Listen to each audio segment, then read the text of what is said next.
and I'm here from Endeavour Study Centre with a short video today on the topic of pronunciation. So why is pronunciation important? Now about this question, we all ask ourselves, sometimes we feel bad, we can pronounce something right. We have instances where a person you were talking to or you were engaging in a conversation has asked you to repeat a word or a sentence over and over again. Well, that's where the answer of pronunciation lies. That's why pronouncing the words in the right way is really important. Now, why do you think, or why is pronunciation really important aspect when you're talking in English? Well, if you are pronouncing the words in a wrong manner, it's likely that the meaning that you're trying to convey to the listener would not be conveyed. Most importantly, it could be frustrating when you're not able to explain what you're trying to, whereas the person that's listening to you is comprehending something else. Not only this, if you have the right pronunciation, it will help you, it will increase your job prospects. And students, aspirants who are trying to get through IELTS or tests like PTE, it's really important that you learn what's the correct pronunciation so you can achieve your speaking, your desired scores in speaking modules in a better way than mispronouncing the words. So that's the key why pronunciation is important. And apart from all of these, I believe we should have our own personal goals for a language. When we're trying to learn language, set aside your own goals that you want to achieve. These goals could be as simple as just pronouncing 5 words correctly, or just trying to learn something as simple as learning the words that have silent letters in them. So whether it could be silent A, it could be silent T, it could be silent K. So if you pick one word in 1 week, one letter in 1 week that you want to learn, that this letter stands as a silent alphabet in what words, so that should be your personal goal. So it's always just about learning. It's not primarily to achieve something, it could be for your personal self and personal growth. Well, moving on to the topic today. I'm going to just introduce you to some common words that we use most of the time during our daily activities, or these are the words we come across most of the times where we're conversing with somebody in English language. So the first word that I would like you all to focus on is DEBT, which we may tend to pronounce as debt, whereas the word is debt. So it's really important to understand that the B in this alphabet here is silent. So we pronounce it as debt.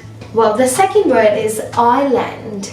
So instead of saying island, if I say Iceland, that would not make any sense at all. Now look at this word, subtle. And if I say subtle, that would just not make sense. That's where the importance of pronunciation kicks in. That's how important pronunciation is. So do you really wonder sometimes when someone asks you to just say the word over and over again and you keep repeating it without realizing where the fault is? The fault is in the way the word is being pronounced, which might not make sense to a native speaker. Or it's not about a native speaker, it's about somebody who's just fluent in English and is just not used to pronouncing or hearing the word in that way, the way it's being pronounced by you. Simple words like thumb and not thumb. Words like salmon and not salmon. Words like salt and not salt. Words like Wednesday and not Wednesday. Words like plumber and not plumber. These are just common words that we use every day in our day-to-day activities, or the words that we commonly hear. But the way we pronounce it could be something that just does not make sense. Now the next aspect that I've picked is these 2 letters, K and N, that occur in a word, and one of them tends to be silent. Now K is always silent when it precedes the alphabet N, so it's really important to remember. in any word that you see K and N standing together, as long as K precedes N, it's supposed to be silent. There are a number of words that actually we use in our everyday activities, but some people tend to pronounce the sound of K, and if they don't pronounce the sound of K, they hesitate, think and then speak without knowing whether it has to be said with K or not. Well, here's a list of a few words which have K and N together, and let's see how we pronounce them. So the first word is knitting, and it's not knitting. So there is no sound of K at all because K precedes N, so it's supposed to be silent.